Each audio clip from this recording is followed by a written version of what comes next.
Trump, 79, humbled by rivals after flying around world. President Donald Trump has praised his amazing negotiations with Chinese President Xi Jinping, even though Beijing appears to have walked away with the upper hand. The 79-year-old met his Chinese counterpart on Thursday in South Korea as the US and China try to patch up the trade war triggered by Trump's tariffs and ease rising tensions between the two economic superpowers. Speaking to reporters aboard Air Force One, Trump rattled off a list of vague agreements he claimed the two leaders reached, touching on issues surrounding soybeans, fentanyl, rare earth minerals, and tariffs, while flying nearly 7,000 miles back to Washington.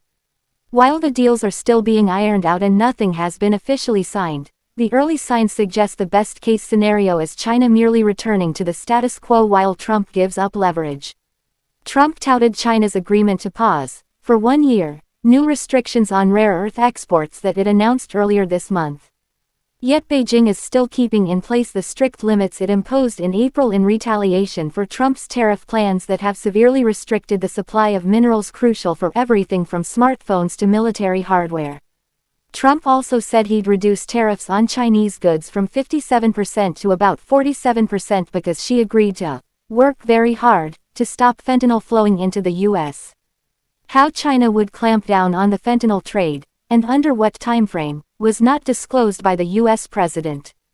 China's Ministry of Foreign Affairs also did not refer to an agreement about fentanyl in a statement about Trump's meeting with Xi. Another win Trump claimed was China agreeing to resume buying tremendous amounts of U.S. soybeans after the Asian country started getting them from South America in retaliation for Trump's sweeping tariffs. China vowing to resume buying soybeans from the U.S. simply marks a return to where the two countries were before Trump announced his Liberation Day tariffs, rather than an improved deal for the U.S. Jonathan Chin, a fellow at the Brookings Institution and former CIA analyst on China, said Beijing emerged from the talks stronger because Trump was never clear about what he wanted from them beyond saving face. It's an approach that can safely be described as tactics without a strategy, Chin told the New York Times. Ostensibly, the goal was to address some of the meaty trade issues that had long bedeviled the relationship.